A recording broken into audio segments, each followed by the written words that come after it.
Welcome back to another Kiwi Hooper podcast episode. Today we have a special guest all the way coming from the East Coast of the United States. Could you tell us who you are and why do you love the game of basketball? Hey man, happy to be here. As you know, Kiwi Hoops has a special place in my heart. I am Frank Simpson Jr., born and raised in Washington, D.C. If you know anything about East Coast culture, basketball is supreme. From New York to Philadelphia to Baltimore to Boston to D.C. to, nowadays Atlanta, Georgia, North Carolina, areas in North Carolina. We sleep and breathe, basketball. There's been articles, of course, reported per capita. I think Washington, D.C. puts out more professional basketball players than anywhere on the planet. So even though the local NFL football team would want you to believe that they rule the area, but on the playgrounds every day is filled with, even to this day, when kids don't even play on playgrounds anymore, you still see kids playing hoops outside on the playground. So basketball's just been a part of my fabric. Was fortunate enough to be able to be on a Division I basketball team. Didn't play much, but after college, coming home to Washington, D.C., I was also fortunate enough to coach against some of the best players currently even still playing in the NBA, and played against high schools such as, the famed, DeMatha Catholic High School, Huntington Prep, when Andrew Wiggins was number one player in the country. You named it, I've coached against them or helped them, ascend to the levels that they are today. If you wanted to go back in time and really look at DC basketball, some of the greatest players to ever play in the NBA, at one point, Elgin Baylor was the barometer for what it meant to be a basketball player at the professional level. He's also a Washingtonian. If you think about a guy like John Thompson, who transformed Georgetown into a perennial power, he was also a part of those championship-winning teams with the Boston Celtics. He's also a Washingtonian. So when you think about from its infancy of basketball, even to the day, like you mentioned with names of Kevin Durant that's dominating the NBA, the Washington, D.C. area, Kevin Durant's from PG County, which is Maryland, but it's all in the metropolitan area, Washington, D.C. This area has always had a player or two dominating the NBA. And much of the stories of the prominent guys that there's probably 10 to 20, more guys for each one of those guys that you guys don't know of that was just as good, if not better. So for me, the story always goes to, growing up in Washington, D.C., really playing against playing with this guy by the name of Sheik Pearson. He was a teammate of mine. He's probably one of the better high school basketball players I've ever seen play. I went to college, played alongside a guy named Tamar Slay, who went to the NBA. And he was a pretty phenomenal athlete, 6'7", 6'8", two guard, can knock down a three, 40-inch vertical. And even with those type of measurables and stats, to this day, I would say that one of the best and most unselfish superstar teammates I ever played with was that guy, Sheik Pearson, who didn't make the NBA but was invited to try out for the Charlotte Hornets at the time, even though he didn't even go to college. He just graduated high school, played in some smaller pro leagues, caught the attention, played in like Herbal Coalition and things of that nature that was like DC-oriented pro-ams where Steve Francis and all those guys would come and play. He would dominate those guys even in those events. So the Charlotte Hornets invited him out to a tryout. He was really that good. He was essentially Steve Francis before we knew of Steve Francis, and he was a lefty too. So he's a pretty special player. I wish the world would have been able to see, his talents on the national stage. It would have been awesome to see.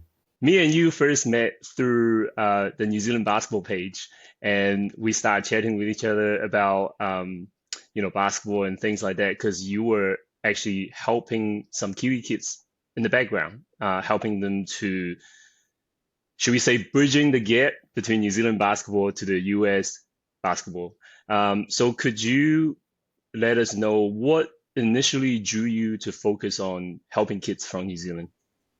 All right, so I'll have to give you the real backstory. The backstory is, again, I was coaching at this high school called Don Bosco Cristo Rey, and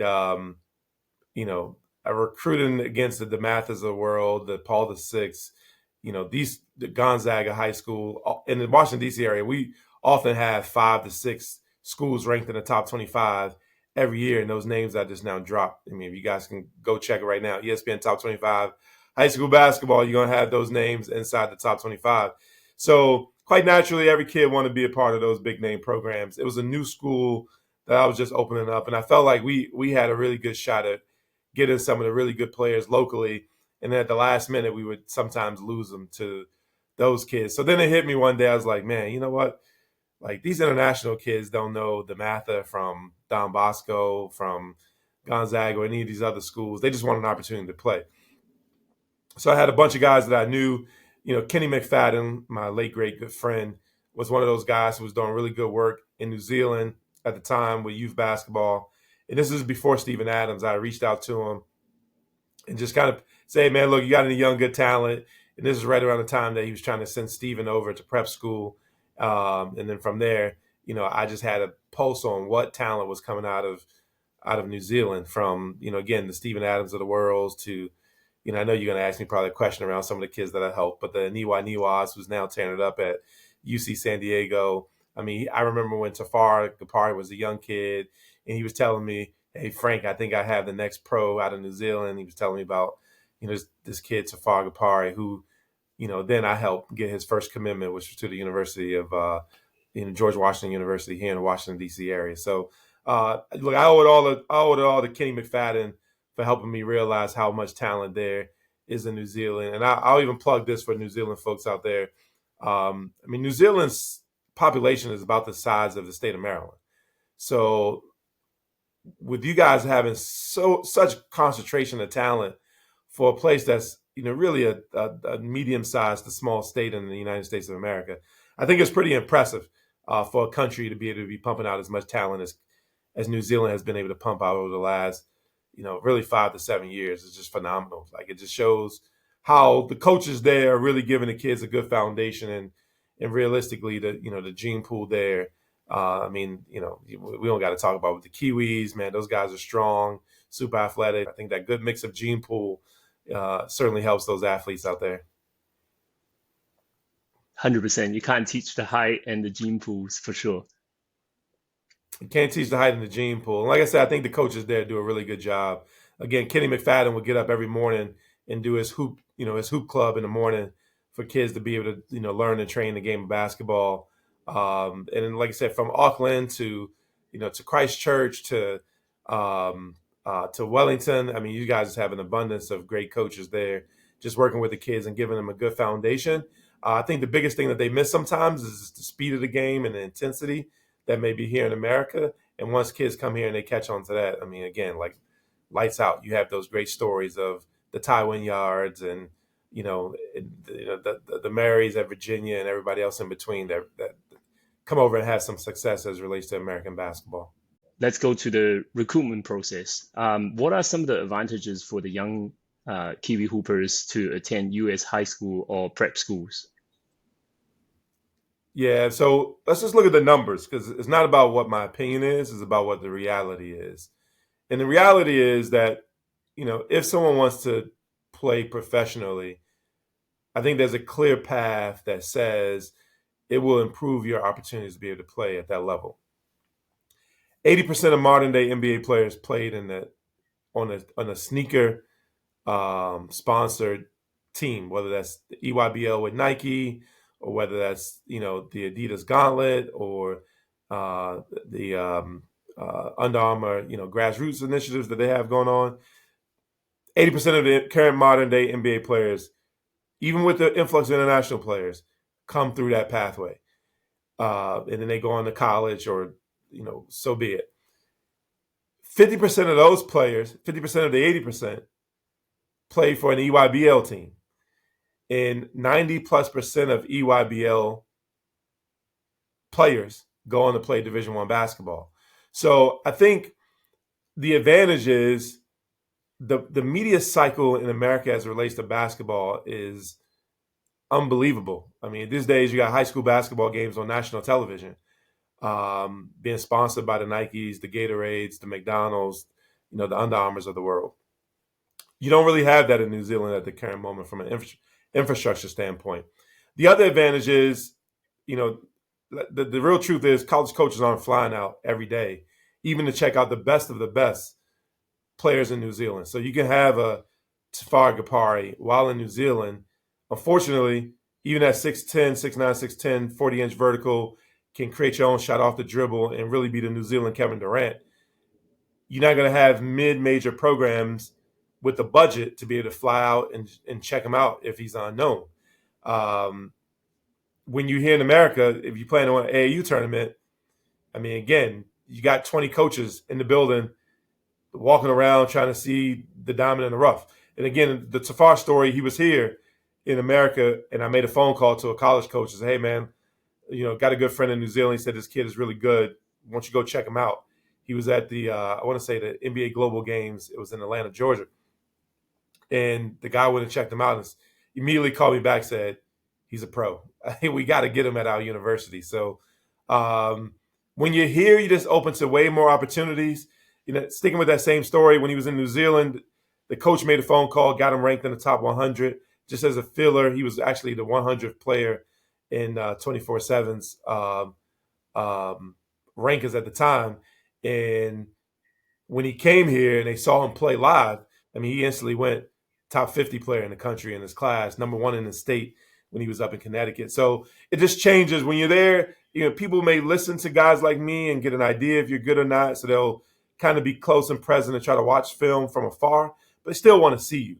And then when you come here and you're able to display your talent, you can take yourself from essentially an unknown to a known player. I throw another story at it. A kid named Jed Barlow, and this is an even better story. Jed Barlow was on the bench in New Zealand. No one heard of this kid.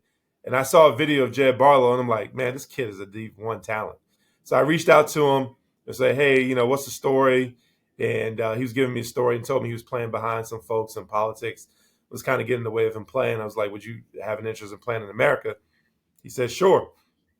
Had a conversation with him and his mom, came here, went to a school in New Hampshire. He came down to a tryout for a team takeover EYBL program in Washington, D.C., and all hell broke loose. It just took off from there. I mean, now the guy has interest and offers from well over 20 Division I schools. And again, he was a talented kid that was sitting on 6'7", 6'8", with great athleticism, good size, sitting on the bench in New Zealand. Come here, within a year, 20 Division I colleges interested and or offered him scholarship opportunities. So that's the real advantage. That's a great success story, and it's still being written, and he still haven't decided the college yet, which is amazing to follow his journey. And I've been seeing him, his growth, his mixtape, obviously, online, and he's very impressive in terms of athleticism and the success he's having right now. So hopefully he get into a good program that fits him. Talking about the program that fits, what factors do you consider when matching player with the right school, right high school, prep school? What kind of environment would you normally get them in? Great question. So, one of the things I was going to mention, in the previous question, and I think it lends itself to this one as well. I mean, basketball is basketball at the end of the day. If you go out, I don't care where you are. You could be somewhere in Africa, somewhere in Europe, somewhere in Asia, somewhere in Oceania, North America. It don't, like, if you spend 15 minutes dribbling the ball every day, you'll become a better dribbler. If you go out there and you're making 500 makes, not just shots, but you're making 500 makes a day, you're gonna become a better shooter. If you play the game enough and you're watching other people shoot and you're getting rebounds, you're gonna learn how to read the flight of the ball. So, like, nothing replaces just getting out playing every day. So wherever you are, the most important message I can send in this conversation today is continue to work on your game, play every day, and do the things necessary to become a better player. But there's certain situations, as we alluded to earlier, that just put you in line to be highly sought after. So the first thing when trying to place a kid in the right situation is trying to figure out what's the best platform going to be for the player, and can they live up to expectations of being on that platform? Because in this area we have a conference called the WCAC, Washington Catholic Athletic Conference, widely believed to be the best athletic high school basketball conference in the country. Even don't believe what they say about the NIBC from afar.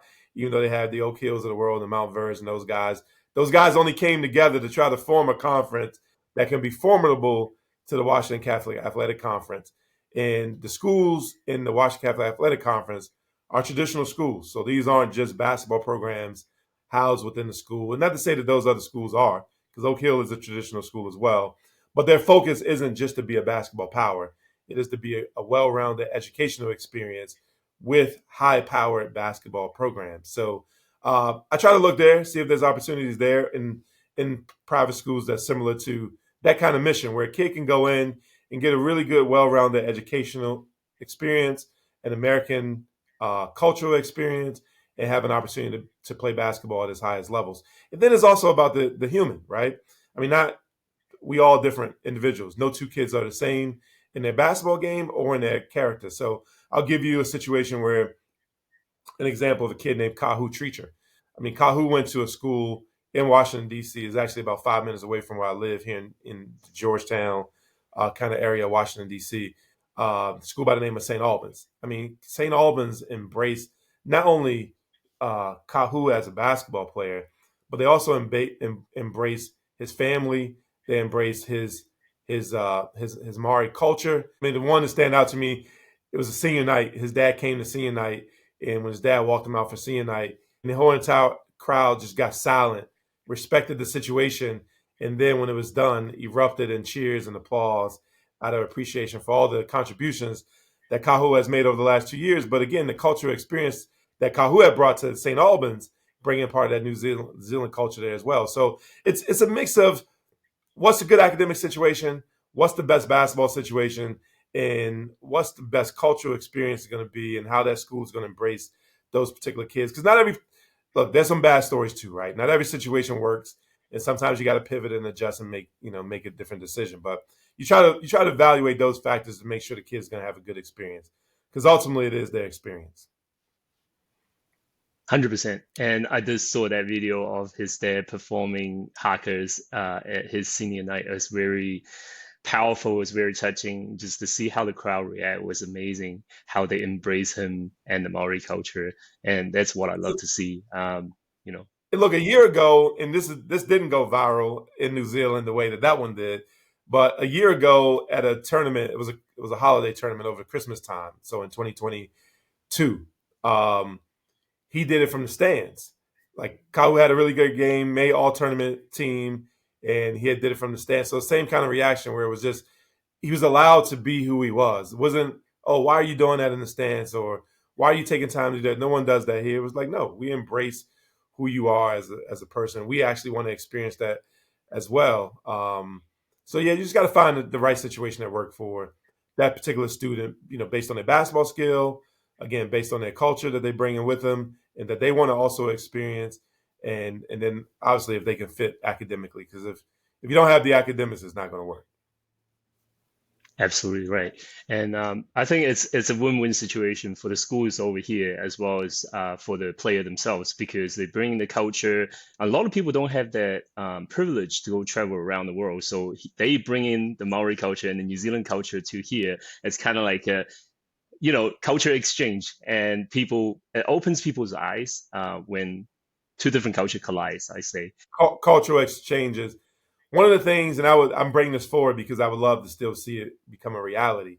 One of the things that, again, my good friend Kenny McFadden and I would talk about all the time is, we didn't want a one-way transaction where, he's just sending kids to New Zealand, because he grew up in Michigan. So Lansing, Michigan, inner city environment. I mean, obviously being in Michigan, Detroit as well is close by. Chicago is close by. Like, I grew up in Washington, D.C. Again, Baltimore is close by, 40 miles away. I mean, Philly is close by, really an hour and a half train ride to Philly, 3.5 train ride to New York City from Washington, D.C. So all these inner city areas, we know that sometimes is a challenge, even for folks here, to be able to grow up in these environments. And one of the things that Kenny McFadden and I always talked about is, man, there's a kid that's in these urban environments that probably need to change their pace just as much as the kids in New Zealand may need to change their pace. So while we're sending kids to from New Zealand to America to kind of enhance their experience in their game, we wanted to also find the right kids to be able to send from America to New Zealand, because again, like, there's still great coaching that's happening there. where they can get away from their environment, change their pace, enhance the game there, but also work on themselves and become better, better human beings. So again, that cultural experience goes. That's just a long way to say that cultural experience goes both ways. 100%. So my next question for you is, what are some of the biggest challenge in the recruiting process for the Kiwi Hoopers to considering entering the US system? So let's talk about that level. So at the high school level, I think one of the biggest misnomers is that everybody gets a scholarship. Everybody don't get a scholarship. I mean, you can be really talented and really good.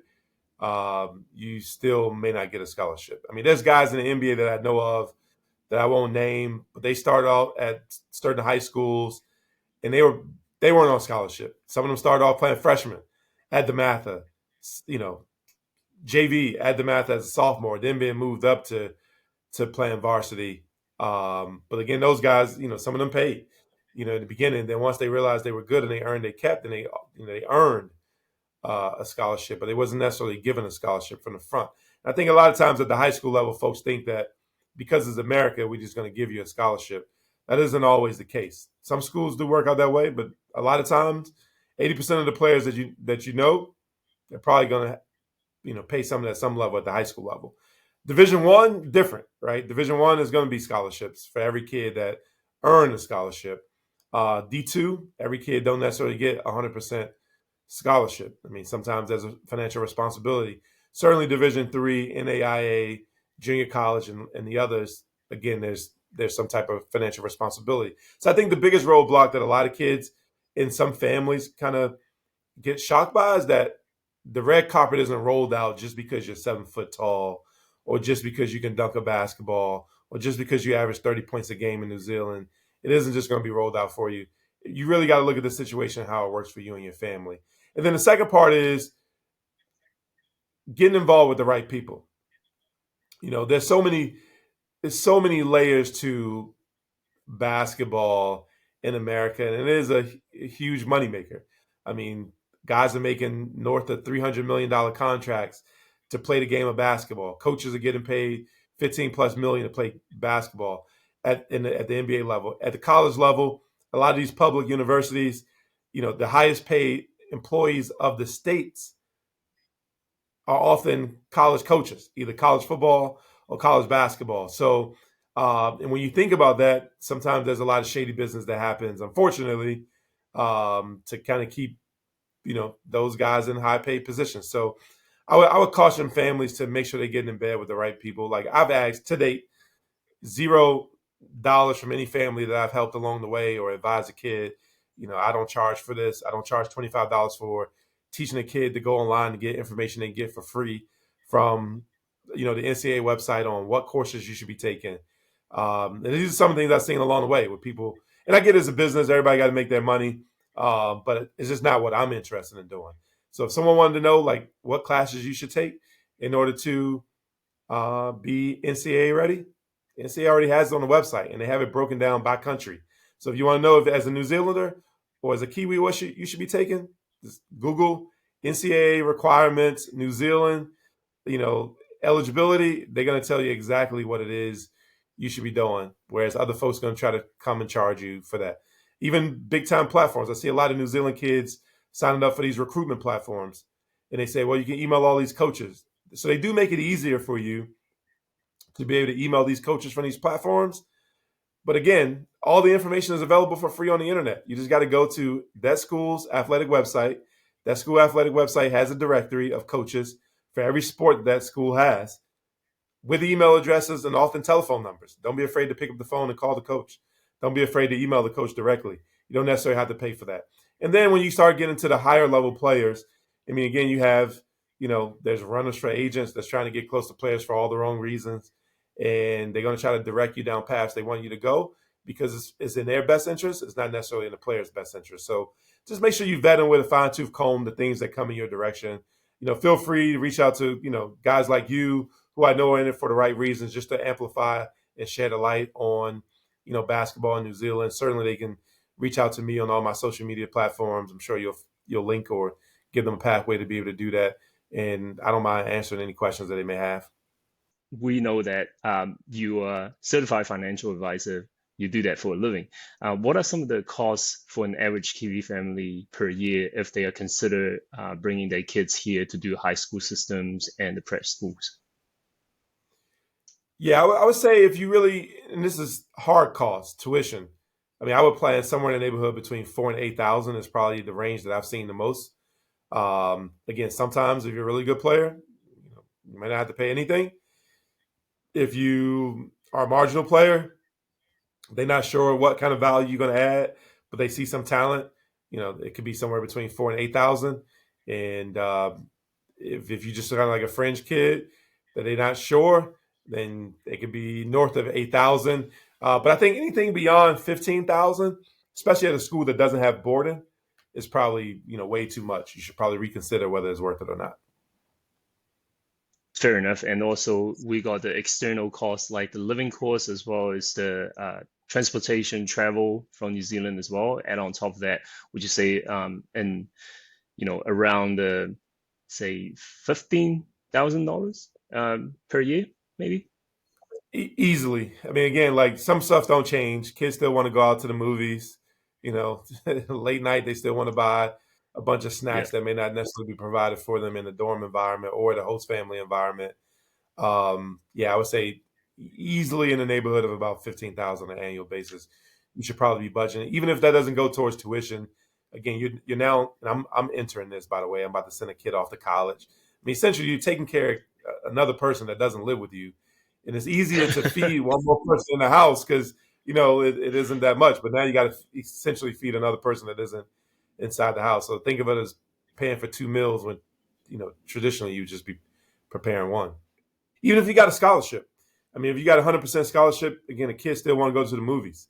Kids still want to buy new clothes or new shoes or whatever it may be. So those expenses don't go away. I think it's very important for families in New Zealand to understand that there is always going to be a cost associated to it, so they are more mentally prepared when it comes to it not getting a shock when people tell you, okay, it's going to be costing this much, right? So it's nice to let them know what are they looking at. And some family do have the means, but obviously some family needed some help before they can put them into that type of program, I think. So in terms of player development and support for you guys, beyond the basketball skill, what quality are you looking for in a player that you choose to help? Intrinsic motivation. Like no one should have to tell you to get up in the morning to go to the gym, or to work, spend extra time to work on your game, or to once you have the game of like how to go online, get a college coach contact information. If you really want to play at that particular level, no one should have to remind you or stay on top of you to do those type of things. Again, the basketball stuff is going to take care of itself. You dribble enough, you're going to become a better dribbler. If you shoot enough, you're going to become a better shooter, right? If again, you go out and do your track work and your conditioning work, you're going to become a better athlete. That stuff kind of take care of itself. But you got to want to do those things. And if you don't want to do it, I don't care how great of coaching you have or what program you're at that can give you the platform to showcase your abilities and your skills, you're not going to get it. Or they're not going to afford that opportunity. And part of the reason why intrinsic motivation has to be there is what I said earlier. At the collegiate level, these guys are getting paid $5 million a year to coach at these high schools, the Dukes, the North Carolinas, the Georgia Techs, the Virginias, etc. They're not going to lose their job because an 18-year-old want to come in and go partying every day instead of working on their basketball game. They got a family to feed. At the high school level, it's no different. I mean, Mount Verde's coach probably making a ton of money. They're not going to bring you in for you to goof off and not help them chase a national championship, or Oak Hill, or DeMatha, or Paul VI, or Gonzaga, or any of these other schools that's in the top 25. They want someone that's going to come in and give them all they have from a basketball standpoint. They're not going to chase you in the classroom because, again, in America, if you're not taking care of your business in the classroom, you're not going to be able to play. You gotta want to take care of those things. You gotta want to go seek your teachers out for extra help, the same way you want to go seek your coach out or go work out with a gun, shooting your shots when no one else is watching. So I think it's the intrinsic motivation, and you can see it when you're watching the Definitely. game. You see who's taking a break, on a possession and just watching the ball roll down the floor. I mean, you see who not boxing out, doing the dirty work when no one's watching because you feel like the ball is in your hand and no one's paying attention. You're watching timeouts to see how that person is engaging with their coach, to see if they're listening and taking any information and then go apply it to the court. So all those things matter most to me because those are things that sometimes you can't teach. You either have it or you don't. And if you don't have it, coaches will try to spend a little bit of time to get you to, see if you want to have it. And if you don't, they're going to write you off pretty quickly. And those situations are the ones that tend not to end well. And I think that's successful in anything. I mean, you think about, Elon Musk could have really rode off in the sunset after the first two businesses, right? I mean, PayPal was a huge success, made him a ton of money. He could have been satisfied with that. He wasn't. JetBlue made him a ton of money. He could have been satisfied with that. He wasn't. I mean, he, broke down a ton of barriers in the world of, electrical vehicles. He could have been satisfied with that. Then the guy wanted to send people into space. So, like, some people just, right? So you're just never satisfied. You got that last Yep. accomplishment. Like, all right, I want to, I scored 30 points last night, but you know what? I could have probably had 40. What's next? Yeah, I could Yep. have probably had 40. Those two free Yep. throws I missed going to keep me up at night. So now, and this coming from a guy who shot 100% from the free throw line in college, by the way. That's me. Wow. You're Impressive. going to be, I was 1 for 1. But you want to be able to, you miss those two free throws, it's going to keep you up at night. You want to get back in the gym, shoot some free throws because those two you miss, the next game, that could be the one for the game. And when it's for the game, you want to make sure that you're prepared and ready to go get it. And again, to make it a basketball, that was Kobe Bryant's mentality. He was never satisfied. He always knew that I can be a better version of myself as a human and as a ball player. And he always worked to be the best version of himself. And he knew every day I can just add one thing.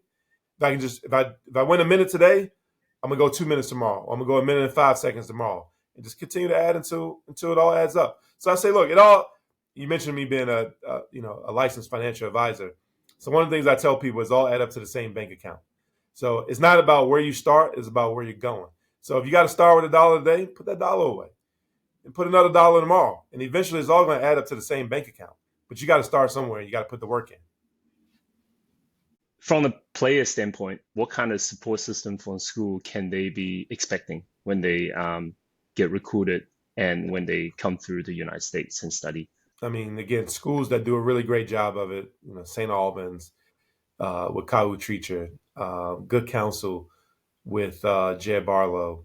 I mean, even with Niwa when he came over and played for my good friend Dawood at Spire Academy. I mean, just having that equity. And so the real value for a guy like me helping someone out from New Zealand, like, we're not just sending you to random people that we don't know. Whereas some people may say, oh, you need help. They'll then go try to DM a bunch of people or find relationships that they don't have any equity in the relationship. And they just try to find a school to say they help the kid move to a school. Well, there's no accountability there. Whereas in the relationships where I try to put people is with people I know and trust. So ultimately, they're going to give that person every opportunity to be successful, on and off the court. So when they're having a rough day, it's like, hey, man, like, one, they're going to call me. Hey, I noticed that this kid is having a rough time. Can you give him a call? Just have a conversation with him. Or they're going to go to them and say, hey, let's take a break away from basketball. Let's go to the mall. Let's just be human for a second and then get back to the business of being what it is. So I think it's important, one, to have this dot of people that you all have somewhat of accountability in the relationship. Because now I can't let Frank down. I can't let if I can't let Jed down because I want to let Frank down, and vice versa. I can't let the coach down, so I can't put a bad kid in the place where they particularly are. But then the schools, man, some of these schools, when we talked about finding the right situation for the right people, you got to make sure the school has not all schools are made equal. A lot of schools will take you because, again, like most kids are paying money to go to these schools anyway. So it's a business at the end of the day.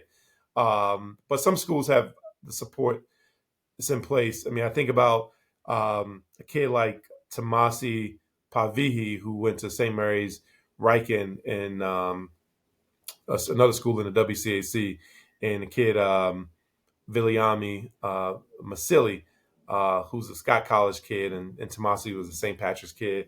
But again, they have an international coordinator at the school. Her only job is to work with international students to make sure they're having a good experience while they're there at the school. So Just got to make sure you put them in the right spot. And with schools that have an abundance of staff that's going to give you that support. And hopefully, like I said, there's equity in a relationship with a guy like, myself, who help place them in certain situations, have personal relationships where they can pick up the phone when things aren't going well, and you can be an additional level of support. What advice would you give a young player coming from New Zealand to build a strong recruiting profile that attracts colleges, coaches, programs like EYBL coaches and all that? Everyone should have a social media strategy these days. And I think the center of everyone's social media strategy should be a YouTube channel. Because in YouTube, you can use shorts to do your highlight films.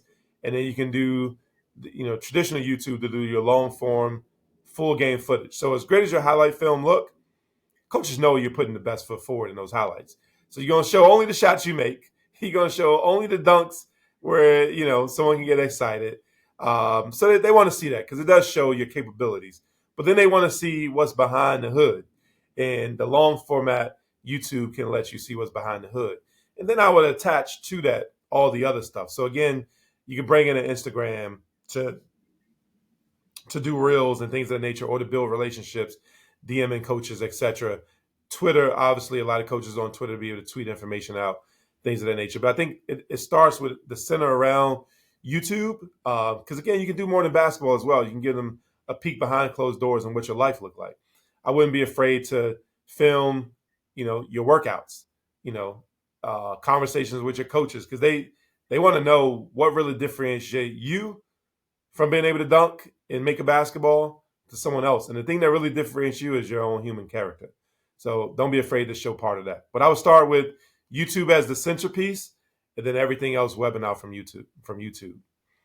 And when I email these coaches, I would email them links to all your profile, whether you have, a link tree so that they can see everything at once, or if you just had buttons inside of your email and you kind of do that. The other trick, and again, if anybody, Kiwi Hoopers, are watching this, they can reach out to me on Instagram.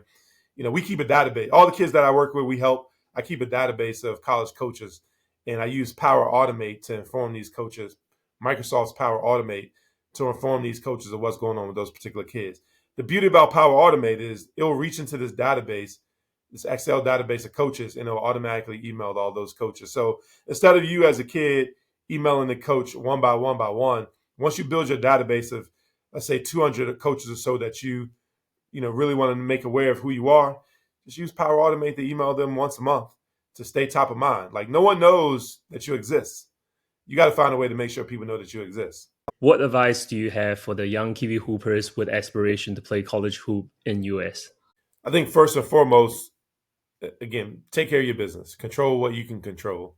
So ultimately, and this advice I give to kids in the US and anywhere, you can see a pretty girl that you like walking down the street, and she can be a 10. If she don't want you, I don't care how much energy and effort you put into it.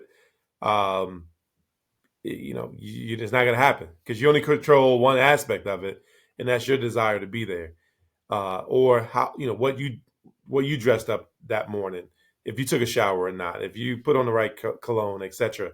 You only can control the things you can control. So I think the same is true when it comes to college recruiting. You don't worry about whether Duke's calling you or not, or who's calling you and who's not. Just control what you can control. Take care of the basketball stuff. Make sure you're in the gym every day, 15 minutes of dribbling, 500 makes, playing one-on-ones and, 3 versus 3, 5-on-5, those things to help build, your infrastructure, your game. And then, taking care of your business inside the classroom, and then making people aware that you exist. And if someone values you, what you bring to the table, same way that 10 walking down the street, if she values something that she kind of quickly sees within you, then there can be a connection there. And if not, you just got to keep on, because there's another 10 that's going to walk by that may see you differently than the 10 that don't see you the same way. So same thing in college recruiting. This might be a college program that absolutely adores everything you bring to a table, and then there's another program that may not. And then that it changes based on year too, because it's about timing. 1 year they may not need what you necessarily bring to the table. Same way the 10 might not necessarily value at that time what you have. But you can't worry about those things, because a lot of that you don't control, but you control whether you're in the gym every day, working on your craft. You control whether you're taking care of your business in the classroom, and you control being ready for the right opportunity. So I would do that. Move on to the fun question part.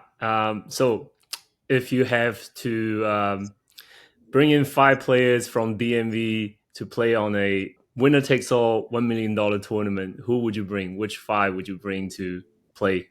So I mean, you got to think this area's had some really, really good players. I mean, you think about the championship teams of University of Maryland. I mean, you had a kid, Lonnie Baxter, who went to a DC public school. I mean, earlier I referenced Elgin Baylor, and these aren't guys I'm taking. I'm just dropping names. I referenced Elgin Baylor. I referenced, John Thompson. I mean, you think about Moochie Norris, who went to the high school I went to, played a long time with the Houston Rockets. I mean, you think about, Hawkins right now, who was on UConn's team last year, who went to DeMatha, now is at, New Orleans, was having a great rookie, campaign. I mean, it's just so, Kevin Durant. I mean, Mike Beasley, you mentioned. There's so many great. Dave Bing, who went to Syracuse and played with the Detroit Pistons. I mean, there's so many. Sherman Douglas, who invented the alley-oop with Ronnie Cycli at Syracuse. There's just so many players to name. But if I had to narrow it down to just 5 DMV players that you're going to take in the battle, I mean, Kevin Durant got to be on the list. I mean, that's just without being said.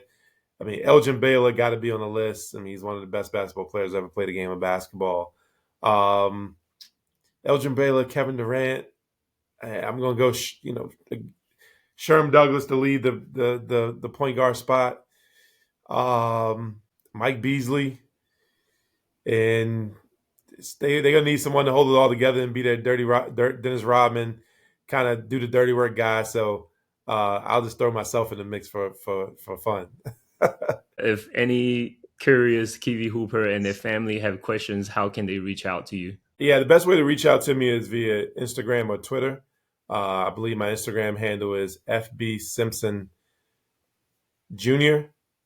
Same on Twitter. So I think it's important to say this because, it's guys like you, also like me, that do all this work in the background, that don't like, you're not out there trying to be on center stage, news articles or TV, appearances, pumping your chest about how many kids you help. But I know every time there's an opportunity to amplify kids, I see you using your platform and being able to do that. And like I said, for all the right reasons, not necessarily looking selfishly inward where you can get out the deal, but your first priority is on how you can amplify Kiwi Hoopers, man. And for that, you deserve a big round of applause, man. So keep up your great work. And, I enjoy getting to know you better and looking forward to growing this friendship we have over the next gazillion years. Appreciate you, Frank. And thank you so much for today again. I want to give a shout out to Kiwi Hoopers. Shout out to Kiwi Hoopers.